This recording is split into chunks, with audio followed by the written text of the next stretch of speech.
საღამოს პიკის საათი. საინფორმაციო ანალიტიკური პროგრამა. დავით პაიჭაძესთან ერთად. მოგესალმებით, კონსუმენტ პიკის საათს სტუდიაშია დავით პაიჭაძე, ჩვენი სტუმარია კოტე კანდელაკი, ის წარმოადგენს ორგანიზაციას სამოქალაქო კულტურის საერთაშორისო ცენტრი და ის დიდი ხანია მუშაობს თვითმართველობის საკითხებზე. ჩვენი საუბარი ეხება ფორმალური საბაბი ჩვენი საუბარისთვის არის საქართველოს პრეზიდენტის ვეტო დადებული თვითმართველობის კოდექსზე, რომელიც არეგულირებს თვითმმართველობითი ორგანოების არჩევის წესს, ბევრ სხვა მრავალ ნორმას შორის. კოტე, გამარჯობა, მადლობა რომ ახვედით ჩვენთან. მოგესალმებით, მადლობა მოწვევისთვის. პიკის საათი. აქტუალური დღის წესრიგი, სასარგებლო ინფორმაცია, ახალი ინტერპრეტაციები, აზრთა მრავალფეროვნება. საღამოს პიკის საათი. საღამოს პიკის საათი. დავით პაიჭაძესთან ერთად. სამშაბათ დღეებში 17 საათსა და 5 წუთზე. ტალღაზე FM 102.4. დავიწყოთ პიკის საათი 2:49 2:49 ჩვენი ნომრები. რადიო 1.G ჩვენი ინტერნეტ მისამართი, აქ პიკის საათს უყურებთ და უსმენთ პირდაპირ ეთერშიც და ჩანაწერსაც. რადიოთი თუ უსმენთ პიკის საათს, უსმენთ სიხშირეზე FM 102.4. კიდევ ერთხელ ნომრები 2:49 2:49 ზარი უფასოა თუ რეკავთ ქალაქის ტელეფონით. კოტე კანდელაკი საერთაშორისო კულტურის სამოქალაქო კულტურის საერთაშორისო ცენტრის დამფუძნებელი, გახლავთ ჩვენი სტუმარი და მოგახსენეთ მოსალმებისას ეს ორგანიზაცია 90-იან წლებიდან მუშაობს საქართველოში თვითმმართველობის პრობლემებზე, თვითმმართველობის განვითარებისათვის. ასეთი ორგანიზაცია არც ბევრია ამ ქვეყანაში და თქვენი გეზი თავიდანვე ეგ იყო, როგორც მახსოვს. იყო კიდევ რაღაცა სხვა მიმართულებები, მაგრამ გენერალური მიმართულება იყო თვითმმართველობის ხელშეწყობა. ეხლა რატომ წამოვწიეთ ეს თემა? ჩვენ კი ვლაპარაკობთ ხოლმე თვითმმართველობის შესახებ საქართველოში, მაგრამ აგერ სულ გუშინ საქართველოს პრეზიდენტმა საღამოს ვეტო დაადო, ანუ აკრძალა ძალაში შესვლა ცვლილებებისა კანონში თვითმმართველობის შესახებ. ცვლილებების არსი ასეთი იყო. 7 თვითმმართველი ქალაქი, რომელიც ასეთად ჩამოყალიბდა 2014 წელს, მაშინდელი თვითმმართველობის არჩევნების წინ, მათ აირჩიეს თავიანთი საკრებულოები, ყავდათ თავიანთი არჩეული მერები, უბრუნდებიან 2014 წლამდელ სტატუსს, ანუ მათ ერთნევად თვითმმართველი ქალაქის სტატუსი. მოდი მე აღარ გავაგრძელებ სიტყვას და პირდაპირ დავსვამ შეკითხვას, რაც გულისხმობს პრეზიდენტის არგუმენტების წარდგენასაც. თქვენს პასუხში იზიარებ თუ არა თქვენ პრეზიდენტის არგუმენტებს ვეტოს დადებისას და თუ შეიძლება რომ მათ რაიმე კიდევ დაემატოს? პირველ რიგში ჩვენ მივესალმებით პრეზიდენტის მიერ მოტივირებული შენიშვნებით კანონის უკან დაბრუნებას პარლამენტში, რადგანაც ეს ჩვენი არასამთავრობო ორგანიზაციების მოთხოვნა და მიმართვაც იყო პრეზიდენტისადმი და ჩვენ ვთხოვეთ მას, რომ ამ კანონპროექტისთვის დაედო ვეტო. ეს 2-3 კვირის წინ მოხდა ეს განცხადება გაავრცელეს, როდესაც პარლამენტმა მიიღო თვითმმართველობის კოდექსში ცვლილებები. და ჩვენი არგუმენტები გავაცანით, ქონდა შეხვედრა პრეზიდენტის ადმინისტრაციის წარმომადგენლებთან, სადაც ჩვენი არგუმენტები გავაცანით, ჩამოვაყალიბეთ ჩვენი მიდგომა და თუ რატო არ უნდა შესულიყო კანონი ძალაში და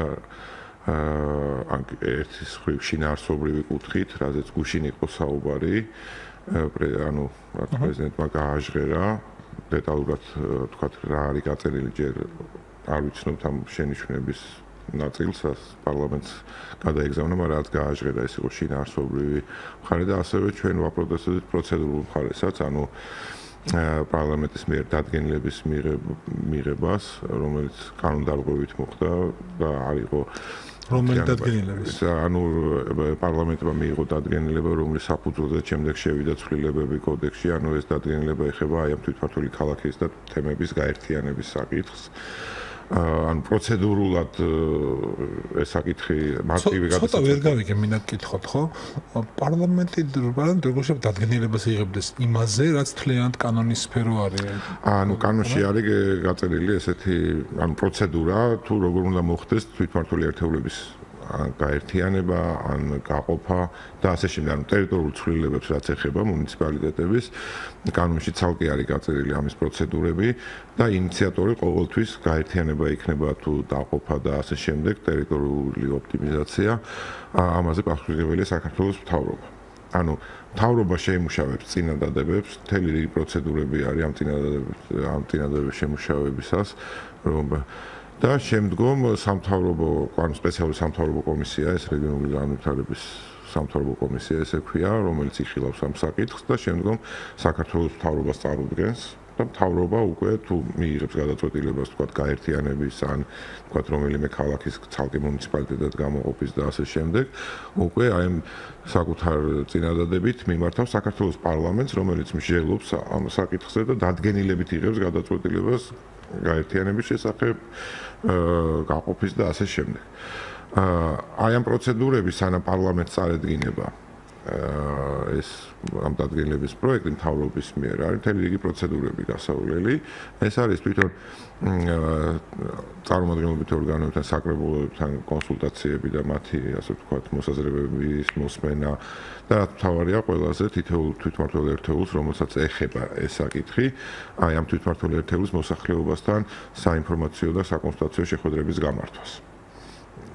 და იქიდან სხვა საკითხებიც არის. გაიმართა.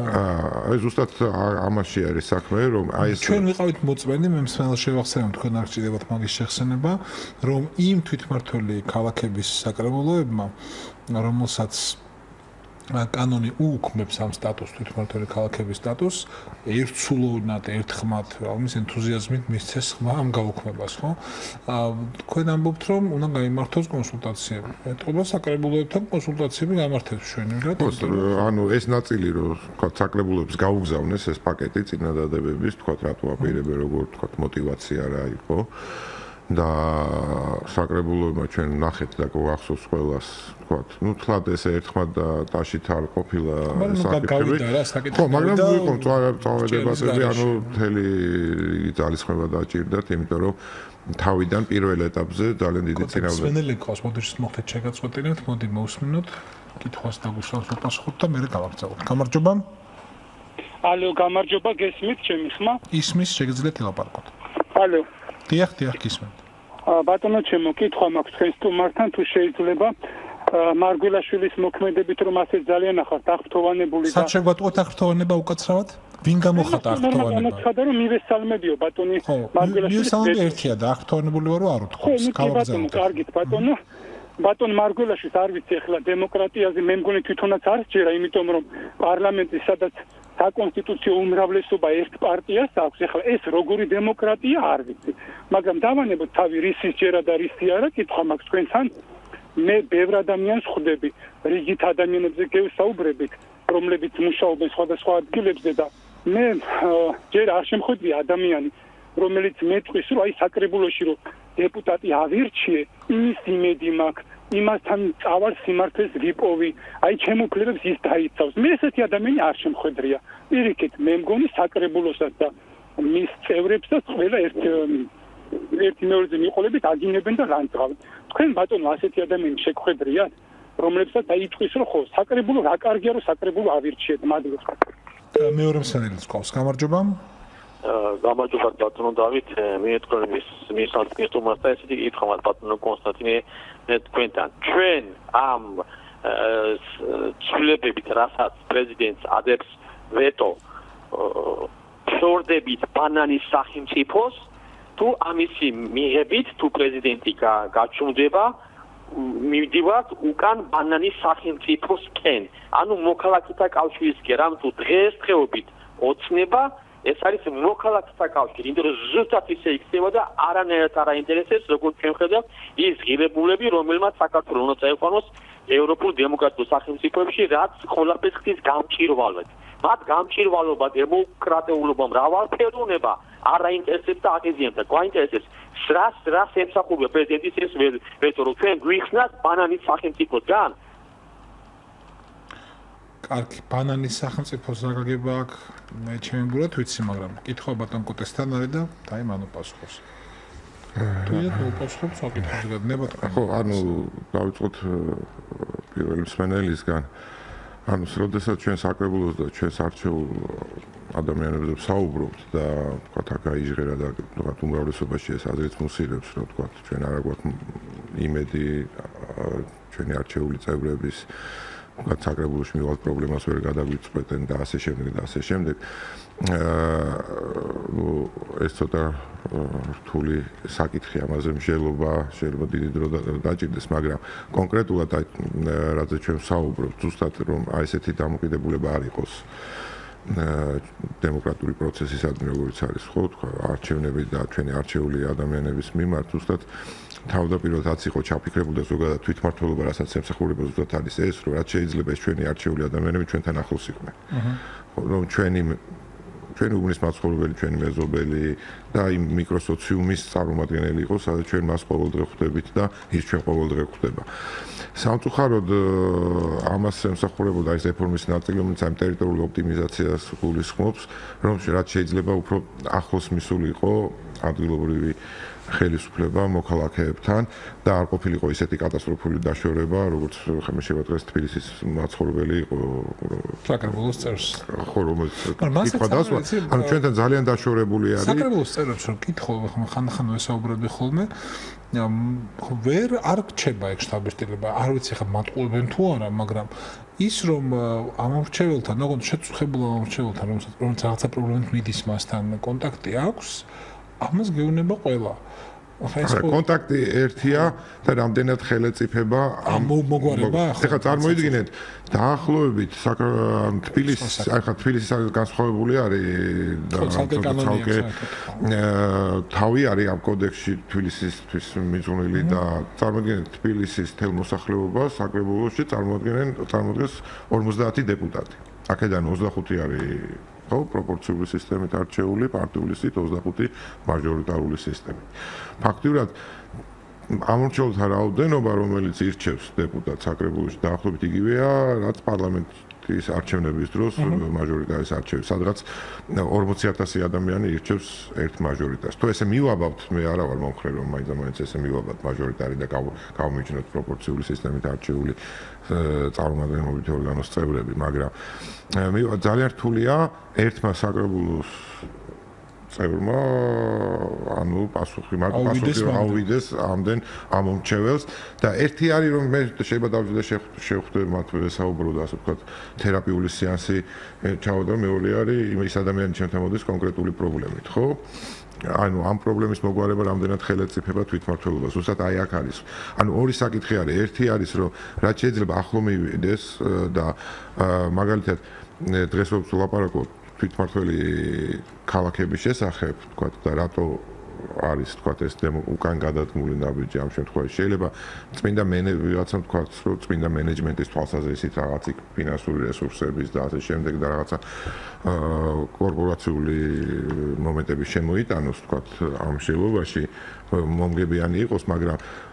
ზუსტად აი ეს კმაყოფილება მოსახლეობის თქვა როდესაც ჩვენ გვაქვს ქალაქი თელავი და მის ამ თელაველების მიერ არჩეული 15 ადამიანი ხო ისინი არიან იმ ქალაქის მაცხოვრებლები უშუალოდ ძალიან ახლოს არიან ყოველდღე ხვდებიან ერთმანეთს და ჩართულობა და ანგარიშვალდებულება მათი უფრო მაღალია ვიდრე იგივე თქვა თბილისის საკრებულოს თქვა წევრების ან გინდაც ჩვენ ყადაღებულ თემას ვდაუბრუნდეთ პარლამენტში მაჟორიტარი დეპუტატებისა ხო რომ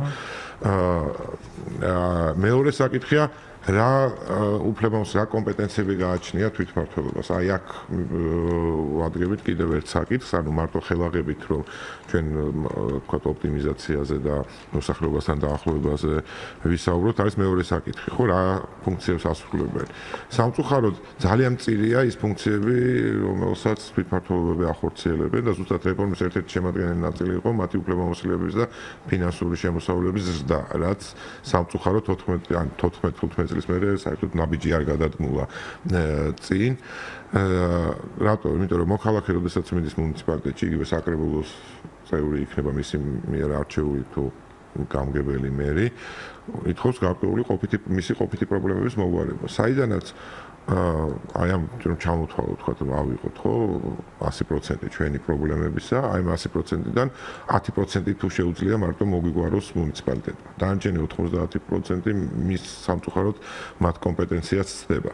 და ჩვენ მოქალაქეებს გვიწევს სხვადასხვა ცენტრალური უწყებების წარმომადგენლობებში, სიარული, სამინისტროებში და ასე შემდეგ. ანუ აი ეს რაც არის მთავარი, რომ ის რაც ჩვენ ყოველდღიურ ცხოვრებას ეხება და ყოველდღიურ პრობლემებს, ეს ყველა საკითხი გადაცემული კონდეს ადგილობრივ თვითმმართველობებს, მუნიციპალიტეტებს და მათი გამგებლობის სფეროს წარმოადგენენ, რომ ჩვენ როდესაც მივალთ გარკვეული საკითხის მოსაგვარებლად არ მიგვითითონ სხვა უწყებისაკენ, რომ აი სამწუხაროდ ჩვენ ამ საკითხს ვერ ვაგვარებთ და ასე შემდეგ. ანუ ორი საკითხი არის, ერთი არის კომპეტენციები და ფინანსური შესაძლებლობები და მეორე არის რამდენად ახლოს არის მოქალაქეებთან, რომ ჩართულობა ჩვენი და მათი ანგარიშვალდებულება უფრო მაღალი ხარისხის იყოს, ვიდრე არის დღეს.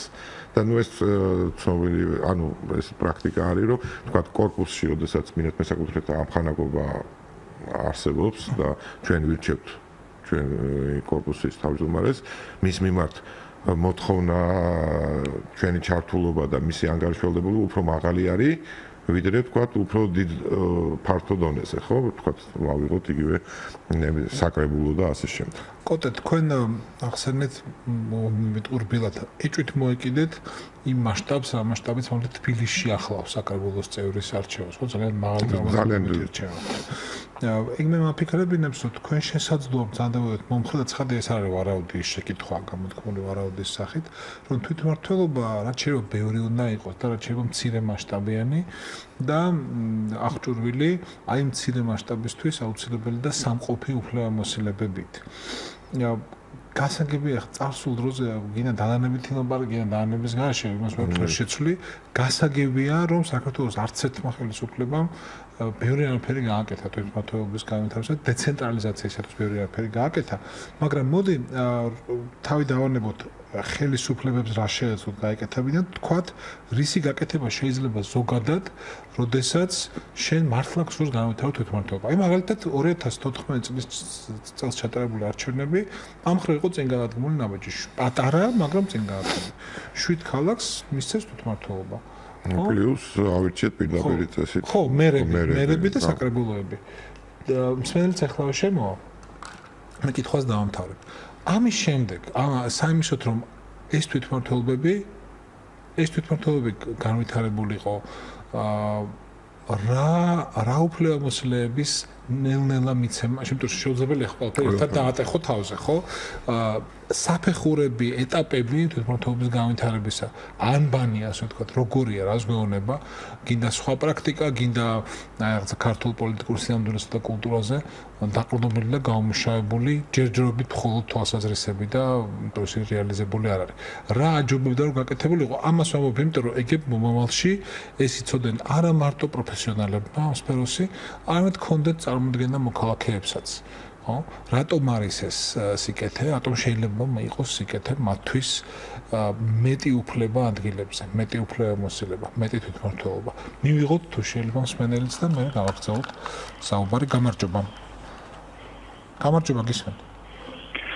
გამარჯობათ. დიახ. გეთახმებით რომ სარგია თვითმმართველობა, გაფართოებული თვითმმართველობა, ქალაქსა თავის თვითმმართველობა, მაგრამ თვითმმართველობა ხომ ემყარებს ამ მატერიალურ ბაზას. აი, თქვა მაგალითად ანგლორლაური, რომელიც თავზე ქალაქის თვითმმართველობა ჩამოხება. იქ იქნება სოფლები, სანტაი თქვა მაგალითად აგერ ზოგიერთი საქალაქო და სოფელი. მაგრამ როდესაც ქალაქები არ გააჩნია თავისი არავითარი მატერიალური ბაზა, რომელზეც ეს თავის შემოსავალს გააფართოს და განავითარებს და მე სოფელთან ერთადაც იმუშავებს, ისე ცალკე მოუქილოთ იარსებს, რასაჭიროა სახელმწიფოში ხო ზედმეტი დანახარჯი იქნება, თქვა ეს თუ თელავი და კონდოლი დააცილეთ ერთმანეთს, მაინც ხო მატერიალური ბაზა არ აქვს ასეთ ქალაქს თავისი არსებობისათვის.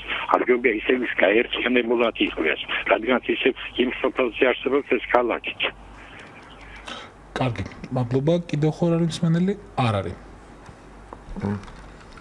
ძალიან კარგი კითხვა იყო, იმიტომ რომ საკითხი ხშირად ისმება და ამაზე ხდება აპელირება ზუსტად, რომ ასეთი მიდგომით თქვა ტექნოკრატიულს დავარქვათ, რომ თქვა ხარჯების შემცირება და მაშინ რამდენიც გვაქვს დღეს თქვა, ხო, 64 უნდა გახდეს თუ კანონი ძალაში შევა, 64-იც ბევრი არის მაშინ. და შეგვიძლია კიდევ უფრო შევამციროთ, გავამსხვილოთ. საერთოდ რა შეგვჭირდება მაშინ ზოგადად თვითმართველობა იყოს ცენტრალიზებული მმართველობა ადგილებზე, როგორც 90-იან წლებში საქართველოს ან გინდათ საბჭოთა კავშირის დროს ცენტრიდან ინიშნებოდნენ ჩინოვნიკები და ისინი პირდაპირ ასე ვთქვათ ანგარიშვალდებული იყვნენ საკუთარ დამნიშნავთან და დავალებებს ასრულებდნენ ადგილებზე, რასაც ვთქვათ დღეს მუნიციპალური სერვისები ქვია და რასაც ადგილობრივი თვითმმართველობა ახორციელებს. ანუ აქ ესეთი მიდგომა, ну ცოტა უფრო ფართომჯერობას მოითხოვს და ანუ ფილოსოფიურ წიაღისლებსაც მოითხოვს, მაგრამ ანუ აი ესეთი მიდგომი ჩვენ ვცდებით ძირითადად არის, ხო? ანუ რა არის რომ თავარი არის რომ ის ადგილობრივი თვითმმართველობა არის ის საკითხები, რომელიც ჩვენ უნდა მოვაგვაროთ, არის საჯარო სფერო, ოღონდ არა საერთო სახელმწიფო მნიშვნელობის, არამედ ეს საკითხები უნდა მოგვარდეს ადგილზე და სამინისტროზე და მინისტრზე და იგივეც პრეზიდენტზე და პრემიერ-მინისტრზე უკეთესად იცის იმ საზოგადოებამ, იმ ხალხმა. ეს სხვა აქცენტი იყო, მნიშვნელოვანი ერთი აქცენტი, რომ მატერიალური ბაზა უნდა ქონდეს, რომ მატერიალური ბაზა ძველნაზე ნიშნავს, რომ ფული უნდა ქონდეს. ხო, რა თქმა უნდა, ზუსტად ამაზე ვამბობ. ზოგადად თვითკმარი დღეს საქართველოს არა ჩვენი სახელმწიფო ცენტრალური ბიუჯეტიც არ არის და თავისთავად რა თქმა უნდა ვეთანხმები რომ ანუ ზუსტად ამაზეც ერთ-ერთი რეფორმის ნაწილი იყო ზუსტად ნაბიჯების გადადგმა რომ აი უფლებამოსილების ფარგლებში შედარებით თვითკმარები გამختარიყვნენ თვითმმართველობები. ანუ დღეს რა ხდება 95%-ზე მეტი, რასაც ჩვენ გადასახადების სახით ვიხდით 90-95%-ამდე მიემართება პირდაპირ ცენტრალურ ბიუჯეტში. ადგილზე რჩება მხოლოდ ქონების გადასახადი, რომელიც და შემოსავალი არის ძალზედ მიზერული. ყველაზე და ეგ არის საოპერაციო თანხა ეს არის ხო დანარჩენი, რასაც ამბობენ რომ აი ცენტრალურ ბიუჯეტზეა ჩამოკიდებული, ხო? მე გათანაბრებითი ტრანსფერის ფორმულა არსებობს და იქიდან მე რეგიონებს ფინანსთა სამინისტრო მაგრამ მან ეს საინტერესოა ფიქრობ საინტერესოა მნიშვნელოვანია ერთი რამის ცოდნა მაინც თუ ამ ცოდნის გამოყენება არა აი ეს 95% რომ არ გადარიცხო ბიუჯეტს ну ცხადია რაღაც ალბათ უნდა გადარიცხო ხა ეგრე არ არის მაგრამ ძალიან დიდი პროცენტია ჩვენთან დამკვიდრებულია შეხედულება რომ თითქმის ყველა რეგიონი საქართველოში და რაიონი არის დეპრესიული რომ თბილისი არის და მართლაც არის ეკონომიკური ცენტრიც მთელი საქართველოში ძირითადი ფული არის თბილისში და გინდა არ გინდა ეს რაიონები არიან ნუ განწირულები ბჭყალებში საიმისოთ რომ მათ ძირითადი სახსრები მიიღონ სწორედ თბილისიდან ასე რომ განაიმდეს რა შეულობენ იქ ადგილზე რომ თბილის გინდა გადაურიცხონ გინდა არა ხო ფული მაინც თბილისიდან უნდა მოვიდეს და თბილისიც ესა იქცევა ისე როგორც ვთქვათ უფრო ძმას ბჭყალებში უფრო ძმას ეგების არაძმურად რა ანუ თბილისი კი არ იქცევა ცენტრალური ხელისუფლება ეს გინდა ქუთაისში იყო ხო ცენტრალურ ხელისუფლებას ამას გულისხმობ ხო თორე თბილისიც ზუსტად იგივე პრინციპით იღებს ცენტრალური ხელისუფლებისგან თბილისიც თავის ბიუჯეტს აწვდოს ცენტრალურ ხელისუფლებას და სულ ეს პრაქტიკა არის საქართველოს ასაც უყურებ რა არავინ არაფერი არ უქნა ამას რატო ხდება ეგ ზოგადად ძალაუფლების ამბავი ხო აი ზუსტად мотиваცია ერთ-ერთი რომ ვთქვათ აი ამ ყველაფრის ცენტრში წამოღების და მე განაწილების ვთქვათ მუნიციპალიტეტებზე იყო ის რომ მთელი აქტივობა მოდის თბილისზე და ჩვენ რომ ვთქვათ ახლა რაზე არის საუბარი ახლა ქონების გადასახადთან ერთად როგორც ევროპული პრაქტიკა არის ვთქვათ მოგების და საშემოსავლო გადასახადი დარჩეს ადგილებს როგორც იყო 2006 წლამდე ასე იყო კი რაღაც ცოტა პატარა პერიოდი ანუ 2006 წელს არჩევნები რო ჩატარდა სადღაც 1 წლის განმავლობაში მოგება და მოგების გადასახადი რჩებოდა მუნიციპალიტეტის ბიუჯეტში 7-დან მოხდა ამისი ასე ვთქვათ ცენტრალურ ბიუჯეტში წამოღება და შემდგომ აი გათანაბრებითი ფორმულის მეშვეობით გადანაწილება მუნიციპალიტეტებს. ზუსტად ეს იყო რომ მიდგომა რომ თბილისში მოხდება მთელი ვთქვათ ამ გადასახადების მობილიზება. ანუ თბილისის ბიუჯეტში და რეგიონებს ისევ არაფერი არ დარჩება, მაგრამ ზუსტად ამისთვის არის მოგონილი ეს გათანაბრებითი პოლიტიკა, გათანაბრებითი ტრანსფერი და არა მარტო საქართველოში, უამრავ ქვეყანაში, ევროპულ განვითარებულ ქვეყნებშიც არის დეპრესიული რეგიონები და იქაც მოქმედებს ეს გამოთანაბრებითი პოლიტიკა.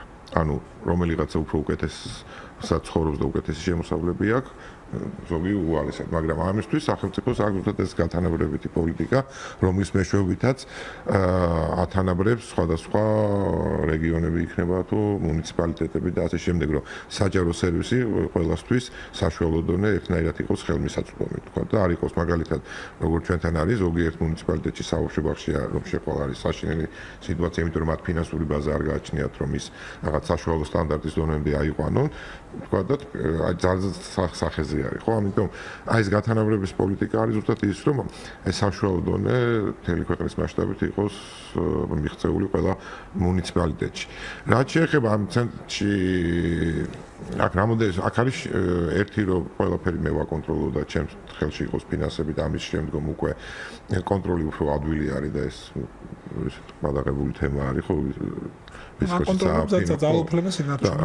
ეს არის მეორე საკითხია რომ ჩვენ რომ მათ ვთქვათ მეტი თანხა დაუტოვოთ, მეტი უფლებამოსილება გადავცეთ, ადგილებზე არ არის საკადრო რესურსი, მათ არ იციან მართვა და დღესაც გაიგებთ ხშირად იგივე კრიტიკას მართველი გუნდის წარმომადგენლებისგან საკუთარივე პარტიის წევრი გამგებლების და მერების მისამართით, რომ ეს ადამიანები ვერ გაუძღვებიან, ანუ არ არიან კომპეტენტურები, ვერ დახარჯავენ ამ ფულს, ესეც ხდება კორუფციაც გაჩაღდეს და ასე შემდეგ. ამიტომ ჯობია მოდი ჩვენ გავაკონტროლებთ ამ ყველაფერს, ჩვენ მივცემთ და ისინი იქნებიან უბრალოდ შემსრულებელები და დღეს აი ბევრი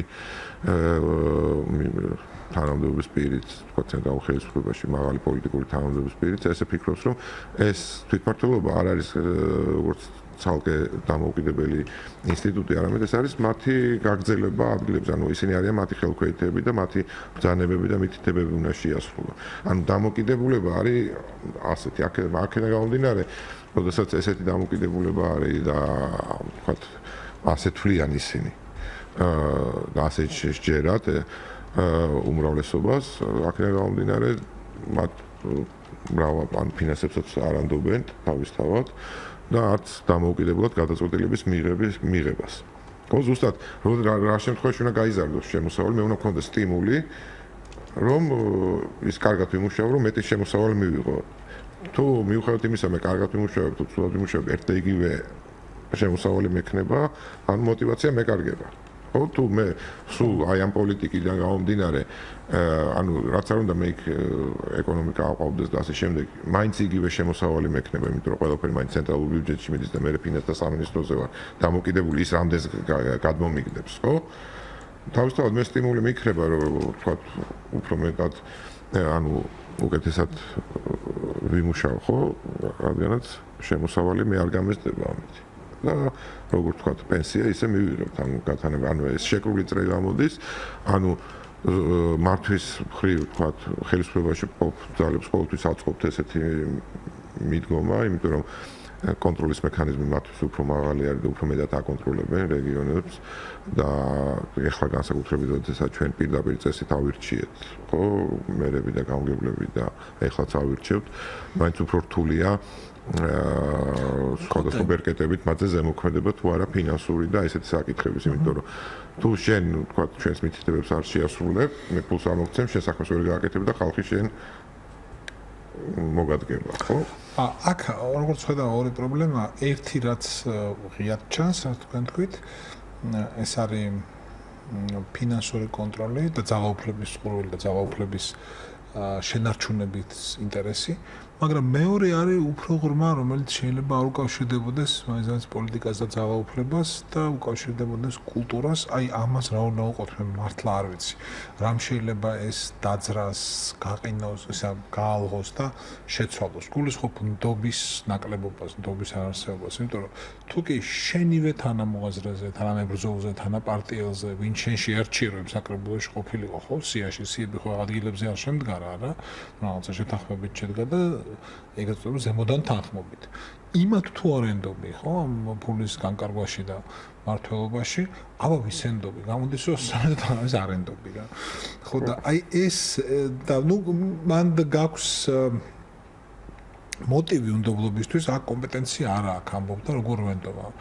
ახლა ერთი ჩვენც ვკითხავთ მოქალაქეებს, რას ვფიქრობთ მართლთა კომპეტენციებზე და რას ფიქრობენ სხვადასხვა ჯგუფები სხვადასხვა დროს იმათ კომპეტენციაზე, ვინც ქვეყნის სათავეშია.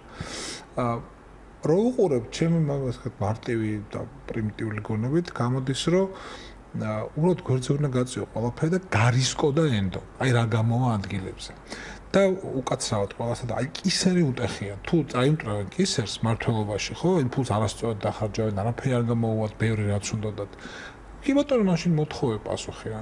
და როცა ვფიქრობ, აი როგორ შეიძლება ეს დაანერგო თვითმმართველობა ისე რომ მან გაიხაროს რა, მართლა იყოს ადგილზე მართლობა, ადამიანების ხშირი და უშუალო ურთიერთობა მათთან ახლომყოფ მასთან, არჩეულ პირებთან, რომელთაც შეუძლიათ სუფთად ლოკალური ძალიან მცირე მასშტაბიანი პრობლემების გააზრდა და რომელთა გამო შეწუხება რაღაცა ცენტრალურ ხელისუფლებას არის უბრალოდ სისულელე ეს რაღაცა. რა პრაქტიკები არსებობს სხვაგან იქ, სადაც ასევე არანაირი ტრადიცია თვითმმართველობის არ ყოფილა. და ამ ქვეყანას ეგ ტრადიცია არ აქვს. ხო, ვერ მოეჭიდები რა წარსულში, არაფერი მსგავსი არ არსებობს. ამიტომაც ეს უნდა მოიგონო, დააფუძნო და გაბედო.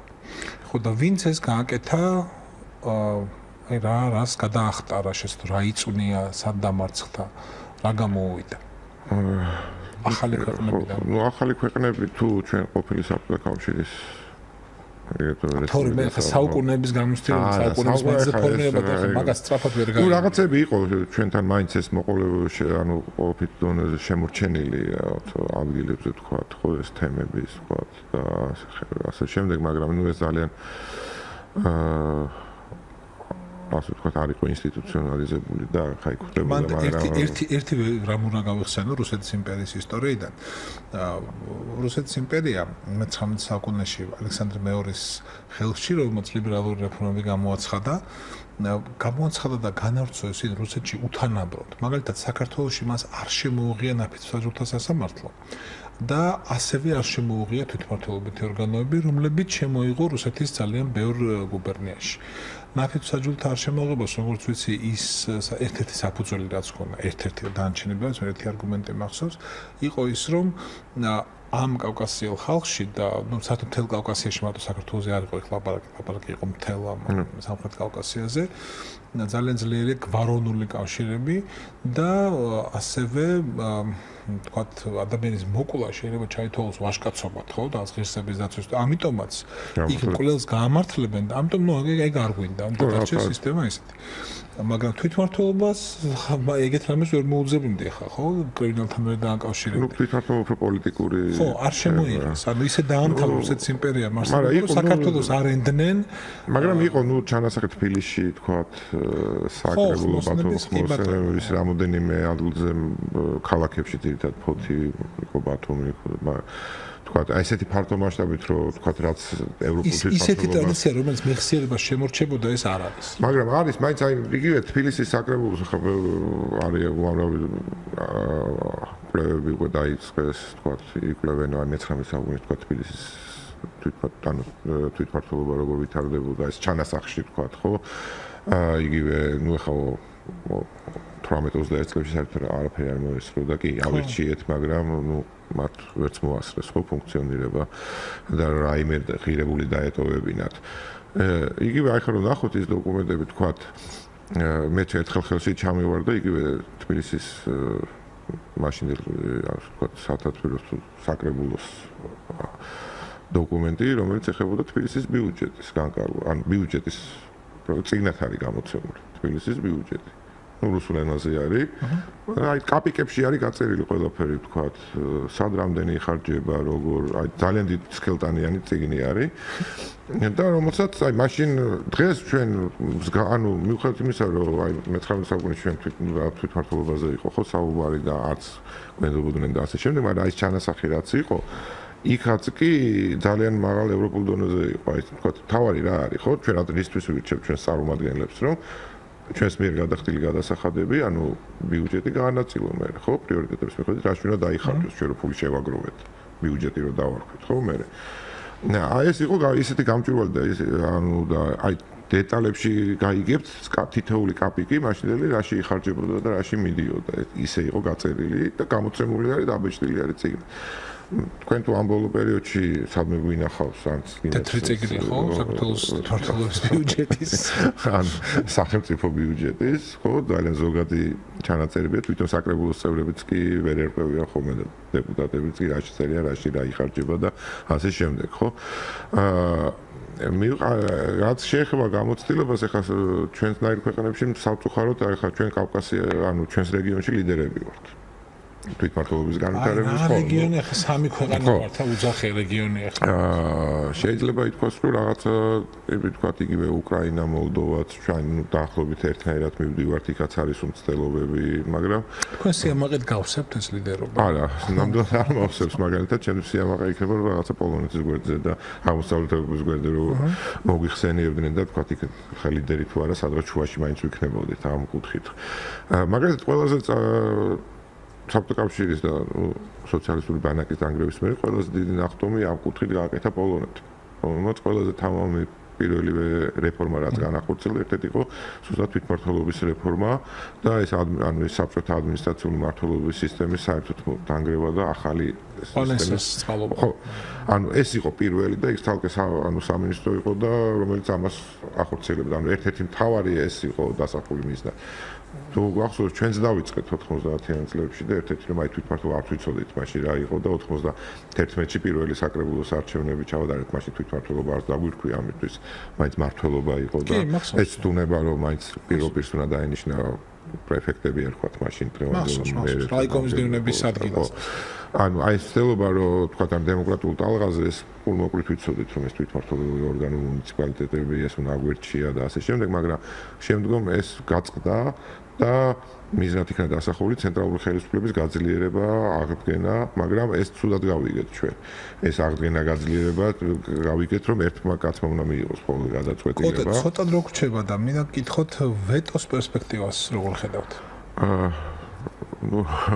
როგორც მე არ საერთოდ გავუჭები მე შემიძლია ერთადერთი ციტატა მოვიყვანო პერიფრაზა პროფესორით მოღონ აზრს არ ვამახინჯებ საქართველოს პარლამენტის ადამიანის უფლებათა დაცვის კომიტეტის თავმჯდომარესა რომელს თქვა რომ ეგრე გადაჭრით არ უთქვამს რომ აუცილებლად დაუძებდა გავივლით ეგ არ უთქვამს აი ნახოთ რა პრეზიდენტის არგუმენტები როგორ მოგეჩვენება და ანუ მე ის თავში რას თქვი იმას დაუბრუნდები ანუ როდესაც იყო სამწუხაროდ აი ეს პროცესი ძალიან ფორსირებულად მოხდა და ეს პრეზიდენტმაც აღნიშნა რომ ეს მოკლე პერიოდში ფაქტურად მალულად მოხდა ორივე კანონ პროექტზე შეიძლება ითქვას რომელსაც ვეტო დაედო თქვა საარჩევნო კოდექსსაც აი ამ წინადადებების და ამ პროექტის შემუშავება რაღაც ჭორეების დონეზე გამოდიოდა თქვა ჟურნალისტები გვეკითხებოდნენ რა ხდება ანუ არავის არაფერი ინფორმაცია არ ქონდა იყო რომ აი თქვა არის იდეა რომ გაერთიანდეს ისევე მუნიციპალიტეტები არ გაამართლა მაგრამ ამას არაფერი ოფიციალური ოფიციოზის მხრიდან არ მოყვებოდა არანაირი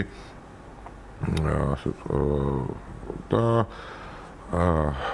ჩვენ ბოლოს დავინახეთ უკვე როდესაც მოხდა ყველაფრის პარლამენტში ინიციატივა არანაირი ინფორმაცია ამის მიმართ ამის შესახებ არ ქონდა ძალიან ფორსირებულად მოხდა ეს ყველაფერი და შიგნითაც ჩვენ როცა ვეკითხებოდით დეპუტატებს თქვა უმრავლესობის წარმომადგენლებს მათაც არ ქონდათ საბოლოოდ ინფორმაცია და ამბობდნენ რომ ეს არის მხოლოდ იდეა მეც არ ვინ გააკეთა ეს ვინ გააკეთა ეს უცებდა სწრაფად და ეფექტიანად ეს ხდებოდა ამის ინიციატორი იყო რეგიონული განვითარების და ინფრასტრუქტურის სამინისტრო იქ იყო რაღაცა მუშაჯგუფი შექმნილი რომელიც ამაზე მუშაობდა და რაღაც გარკვეულ შეხვედრებს ატარებდნენ თქვა საკრებულოს და ანუ თვითმართველობის წარმომადგენლებთან სხვადასხვა რეგიონებში სადაც მათ ძალიან დიდი წინადადება ხდებოდათ იქიდან და ისინი არ პირველ ეტაპზე ანუ არ იყვნენ მომხრეები ამ გაერთიანების და აი ბოლო ეტაპამდე არ იყვნენ როგორ დაარწმუნეს ეს არის ეს ტექნოლოგია როგორ დაარწმუნეს არ ვიცი იმიტომ რომ რაც მათ პაკეტი წარმოადგენს იქ არც კვლევა თუ რაღაცა დაყრდნობით ამბობდნენ რომ არ გაამართლა და თქვა ეს არ არის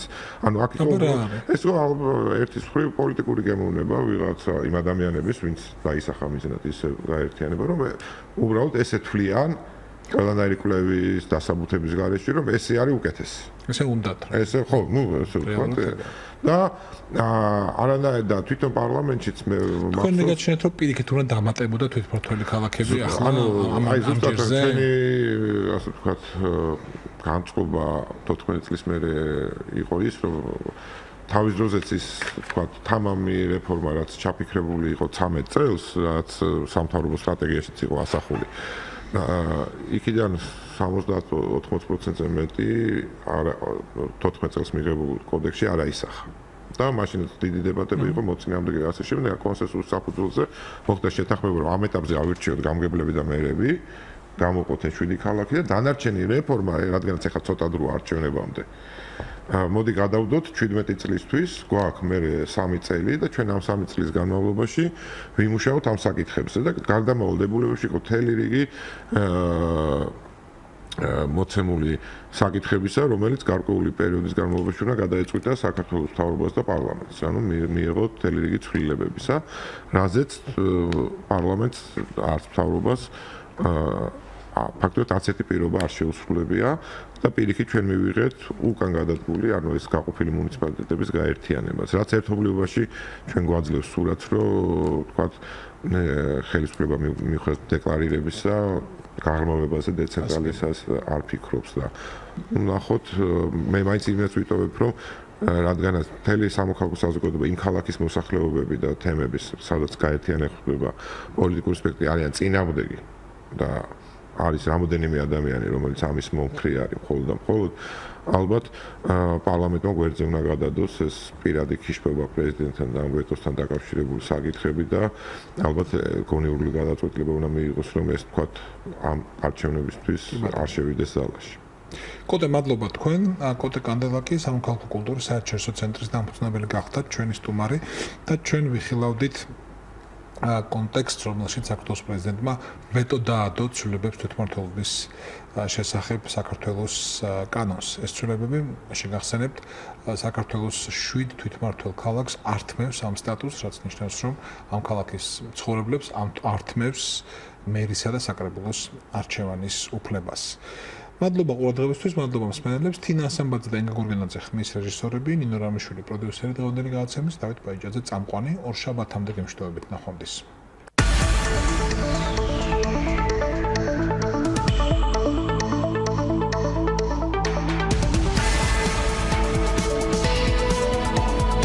საღამოს პიკის საათი. საინფორმაციო ანალიტიკური პროგრამა. დავით პაიჭაძესთან ერთად.